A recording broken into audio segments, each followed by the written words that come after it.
अगर आप भी चाहते हैं कि राजा म्यूजिक की वीडियो सबसे पहले आप तक पहुंचे, तो लाल बटन दबाकर चैनल को सब्सक्राइब करना और साथ में बेल आइकन बटन दबाना।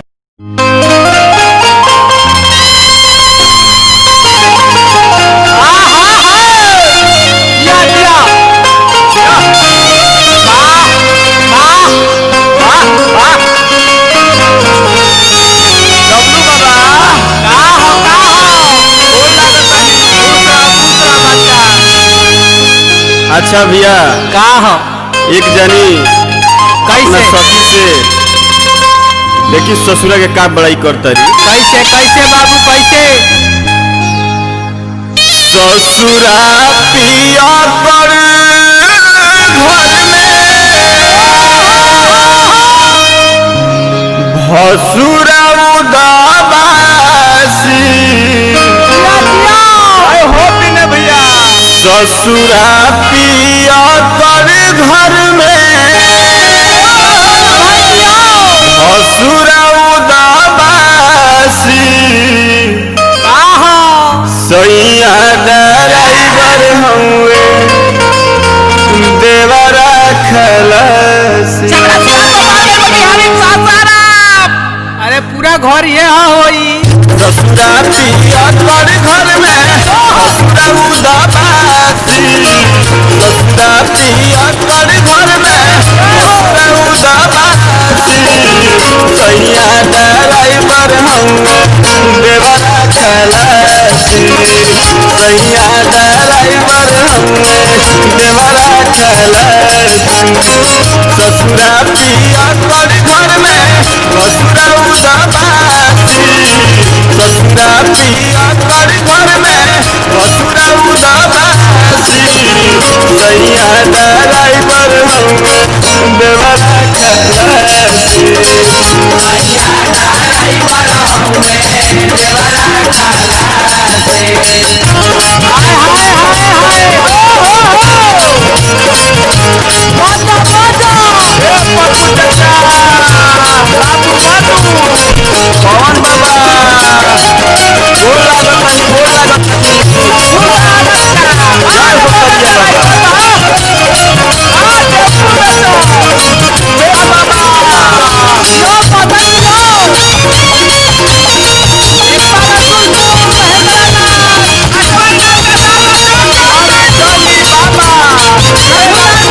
कौन लड़की के साझे घर में होता रे हाला सुतलो में देवरा पटना छपरा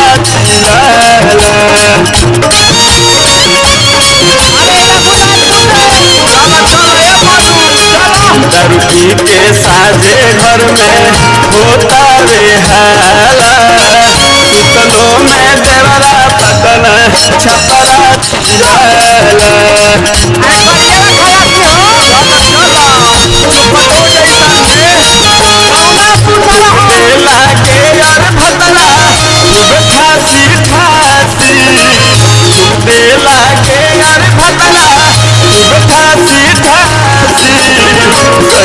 ड्राइवर हुए देवरा खलसी सैया ड्राइवर हुए देवरा खलसी।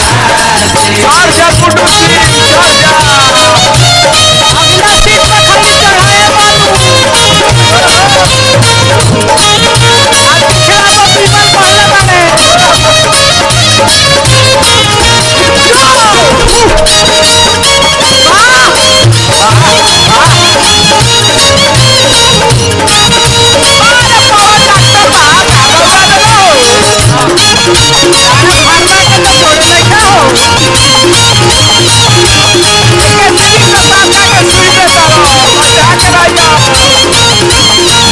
झूठो के नाम बाकी बड़का घराना देखो छाता के घर में बारे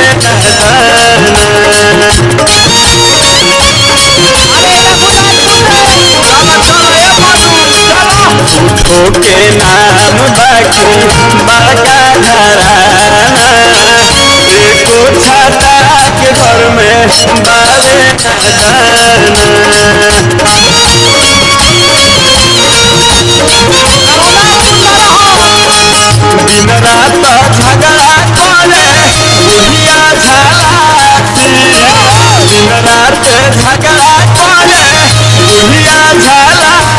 सैया ड्राइवर हउए देवरा खलासी।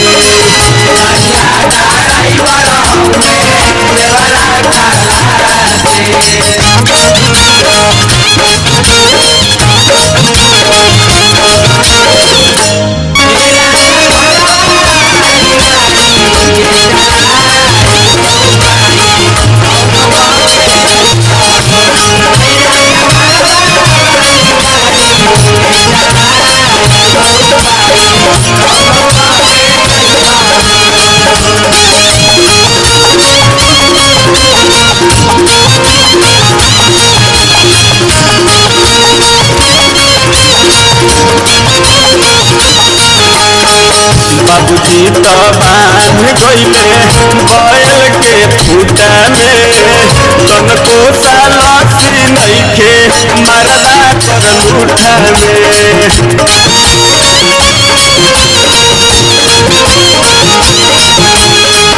बाबूजी तो बांध गइले बैल के फूटा में, तनको सालसी नइखे मरदा कर लूठा में।